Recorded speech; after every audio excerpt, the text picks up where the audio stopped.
اچھی طرح ذہن میں رکھیے کہ اپنے بچوں اور بچیوں کی صحیح تربیت کیجیے، ان کو اصلی مسلمان بنائیے۔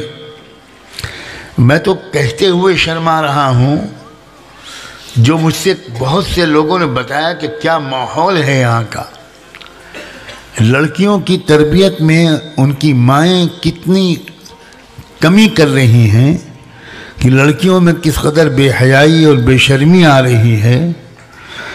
بہت سی لڑکیاں راتوں کو کہاں جاتی ہیں یہ میں جلسے میں بیان کرنے کی ہمت نہیں کر سکتا۔ اللہ کریم کا احسان ہے کہ نبی علیہ السلام کے صدقہ طفیل آج ہمارے درمیان ہندوستان کی زمین سے پوری دنیا میں مسلمانوں کے چمکتے ہوئے ستارے حضرت مولانا خلیل الرحمان صاحب سجاد نعمانی مدد ذلو علیہ ہمارے درمیان تشریف فرما ہے۔ یہ ہم سب کی بڑی خوش قسمتی ہے۔ اللہ اکبر۔ کیا حالات ہیں یہاں بہوؤں کے؟ یہاں میری بیٹیاں بھی بیٹھی ہیں، میری بہنیں بھی بیٹھی ہیں۔ دیکھو، پورے مسلمان بنو، یہ ادھورے مسلمان بننا اسلام کو بدنام کرنے کا سبب بنتا ہے۔ یہ اپنا تو گناہ ہے ہی، یہ دوسروں کی نظر میں اسلام کو بہت ذلیل کر رہا ہے۔ مجھے یہ یقینی طور پر بتایا گیا ہے، اور یہ میرا پہلے سے بھی اندازہ تھا۔ میں جانتا ہوں کچھ مختلف صوبوں کے مزاج کو، وہاں کی بچیوں کی آزادی پسند مزاج کو۔ دیکھو، ایک گھر میں خوشیوں کا ماحول چاہتے ہو کہ تمہارے گھروں میں خوشیوں کا ماحول رہے؟ کیوں بھئی یہ چاہتے ہو کہ گھر میں خوشیوں کا ماحول رہے یا لڑائی جھگڑے کا ماحول رہے؟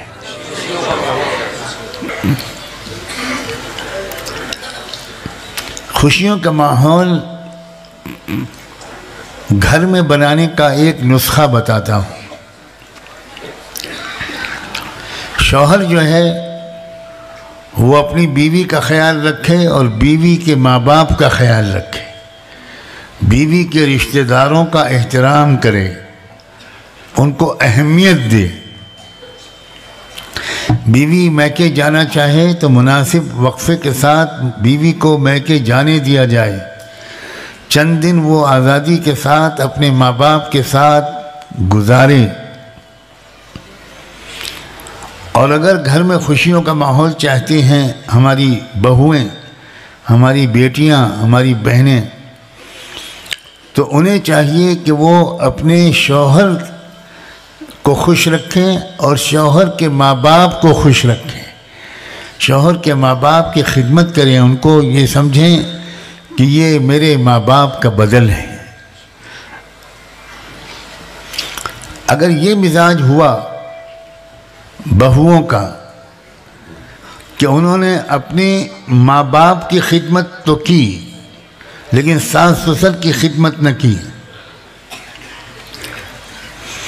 ساس کو، بوڑھی ساس کو مجبور کیا کہ وہی سب گھر کا کام کرتی رہے، اور ذرا ذرا سی بات پر غصہ، ناراضگی، روٹھ جانا، رونے لگنا، اپنی ماں کو یاد کرتے رہنا، اس سے گھر جہنم بن جاتا ہے۔